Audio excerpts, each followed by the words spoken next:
All right, so yeah, this is our budget weekend in Bali, and we're going to show you all the things that you could do and how much it's all going to cost if you want to do it from Lombok, if you arrive on a boat and leave your boat there and want to come to Bali. Okay, here we go. Okay, I should be honest, actually, I didn't intend it to be a video about our budget weekend in Bali. It was supposed to be about going to Bali and, you know, getting the vibe and, you know, seeing what it's all about, why so many people go there. And so we thought, you know, let's just do it. Let's just see what we can see, and let's go and see why it's so popular.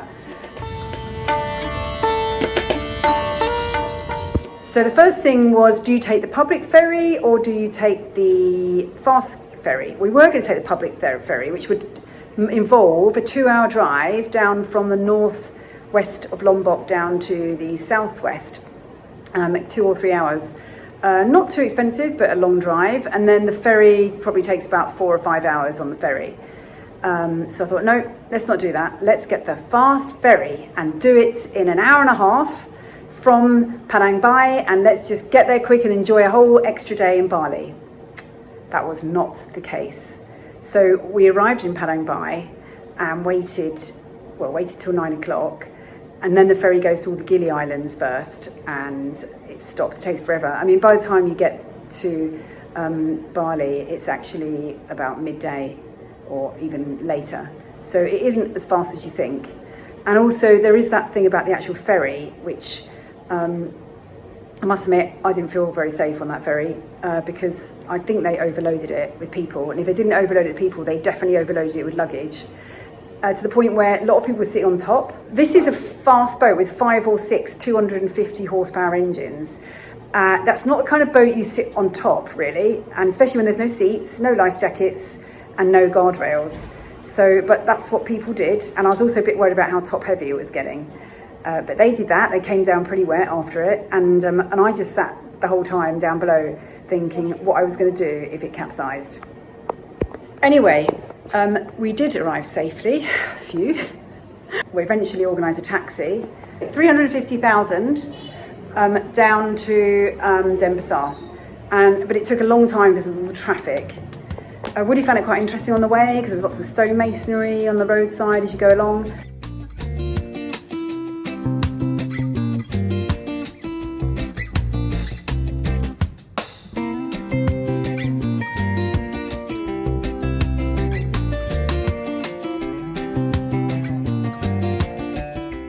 Got down there and we arrived at our hotel.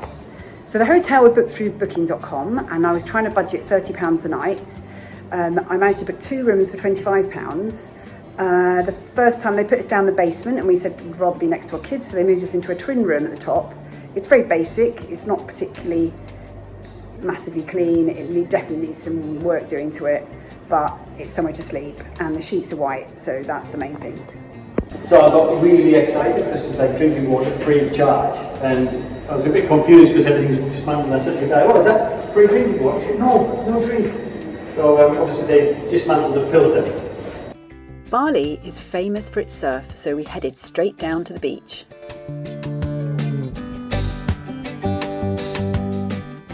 Bali is also famous for weddings, for beach fun and street food. So we just went we went for this really fun surfing lesson. So basically we went out in those waves over there, and we basically just caught like some of the small waves, but now we're going to try some of the bigger waves. Do you feel confident? Yeah, I definitely feel confident. It's been great actually, I think, because we haven't done it in like 2-3 years. I kind of haven't really, I've kind of like lost the skills, but I definitely regained some, like I can know how to like white water waves and stuff, so I think it's a shame we don't do it more really. I think on our own we struggle to find beaches to do it on, but I think if you're living somewhere like in Bali, then you can just go every day. It's amazing. Okay, so I understand why everyone's coming here now to this section of Bali. It's really for the surf. It's brilliant here. There's such good surf. Surfboards everywhere to rent, and it costs next to nothing really. Thank you for watching our videos. If you love these adventures and you would like to thank us, then you can simply click on the Super Thanks button below. If we have now inspired you, I suggest you head over to Patreon and sign up to our page. Here you can find out so much more and we can talk to you directly. Our next stop was up to the mountains of Ubud, famous for its spirituality and rice terraces.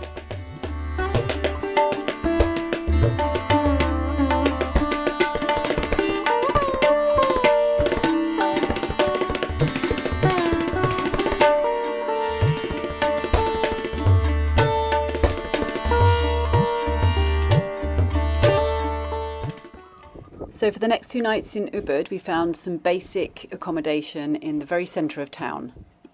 This one included a light breakfast.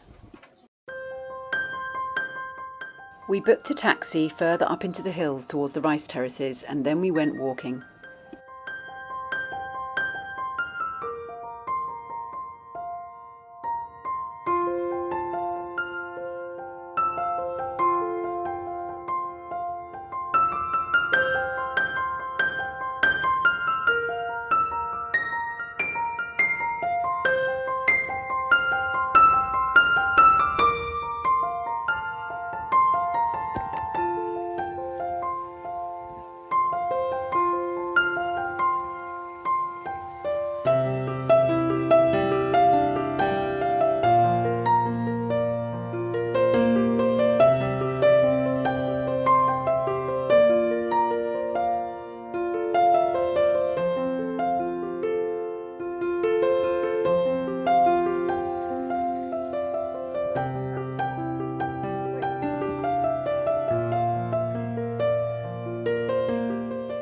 Fascinating thing about this and what makes it so kind of aesthetically pleasing is the fact that the terraces themselves are so fluid and organic, but the rice is planted in a very geometrical pattern. I think the rice terraces are really cool. It's like complete flat terrains with all these little plant things. You know it's rice, and it's really cool. Like it's like the vast amazingness. Yeah.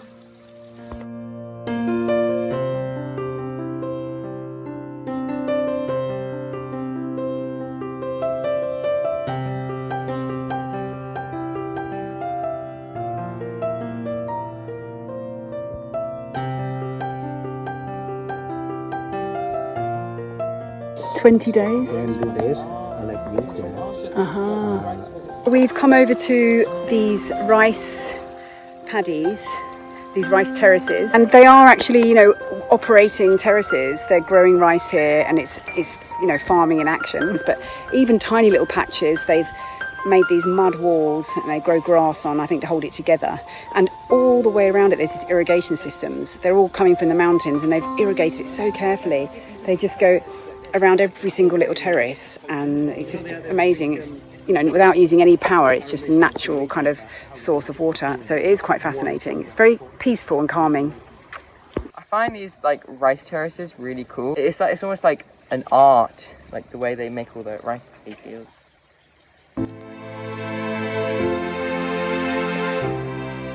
It's not the biggest orb weaver we've seen, but there's like quite a big one over there. Probably about the size of a small plate.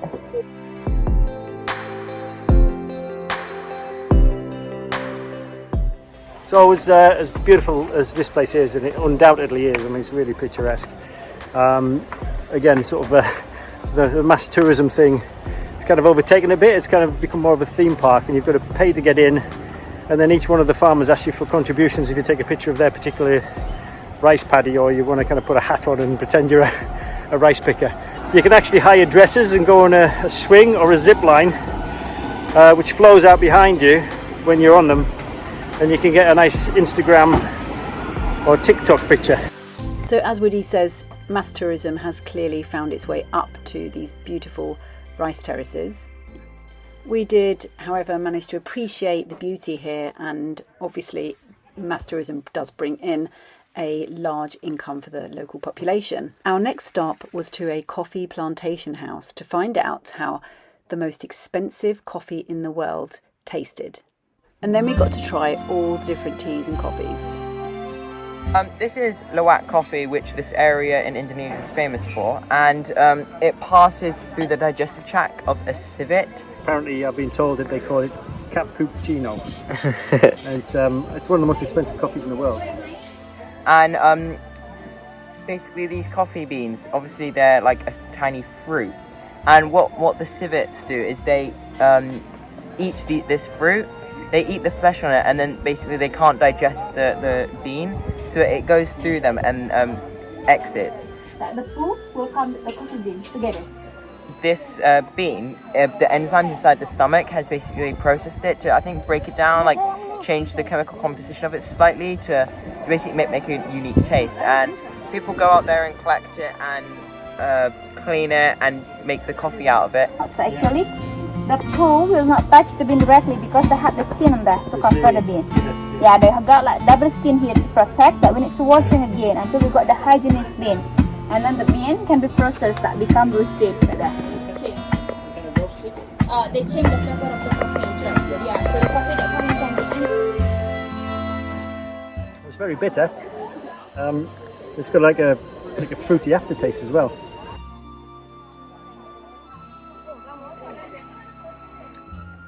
Oh wow! I've got to admit that is definitely unique. It's very bitter.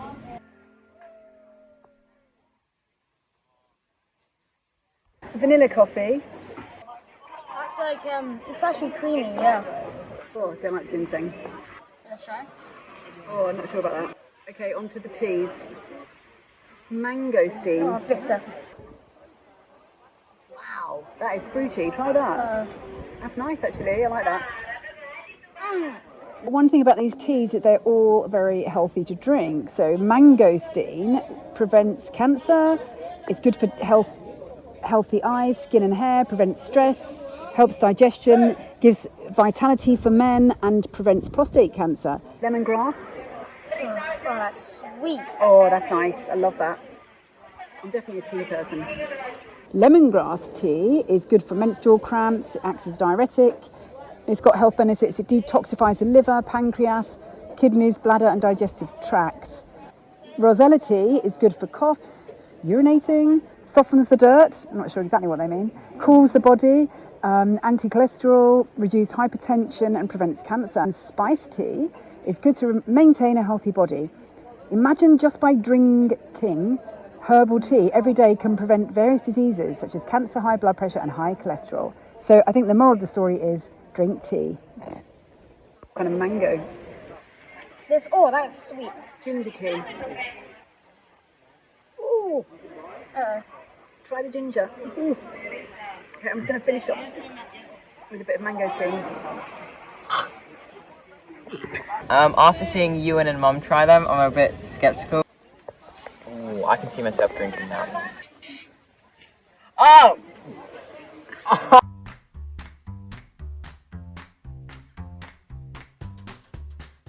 So basically, we're gonna play a game. I have to close my eyes, and Mum's gonna feed me a random tea or coffee, and I have to guess which one it is.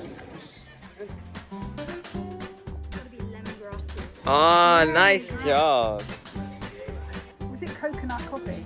No. No, it was avocado. Look at that. Mum failed, so she's got to take a sip of the ginger tea. Got it? Ooh. Right. I'm gonna go with the spice tea. Really? Yeah. That's one you have to drink after when you don't get it. Okay. Easy, Rosalia. Okay, that's Bali coffee. I actually think this coffee place here, even though it was only, 30 minutes, I think this is one of the best experiences we've had in Bali. And I'll tell you why. It's because in Bali, it's very, very chaotic. And sometimes the length of a tour doesn't necessarily mean how good the tour is. The woman told us how the coffee beans are made, shows us the civet, gives us the coffee, and we had a great time. I've learned a lot about civet coffee, and I've learned a lot about this tea.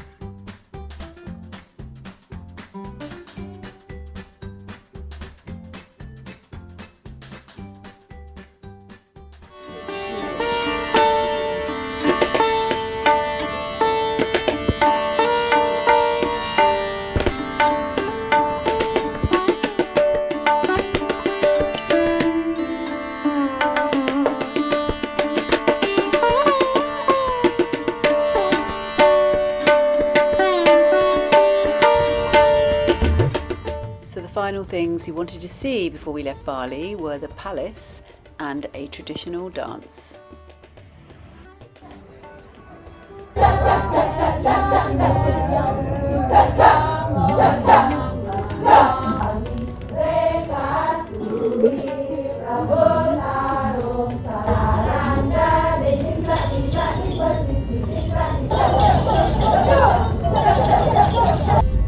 It was finally time to head back to Palembang to get the ferry to Lombok.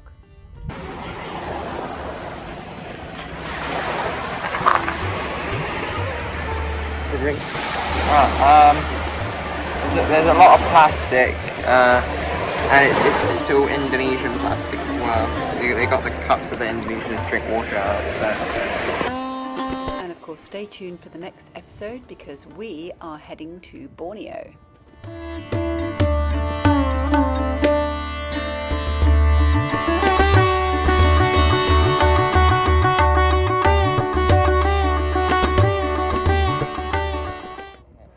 So basically, this place is a really good. Obviously, it's quite famous. So Mum obviously knew it because of that, but I think it's really good how Mum finds places by just like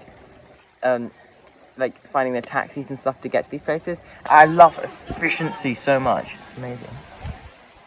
That wasn't very efficient, was it? No, I want to put. So stay tuned for more adventures as we sail around the world. If you want to find out how to fix your boat, go to our Mothership Maintenance channel, and if you've got any questions you want to ask us, join our Patreon family. You and me, we're family.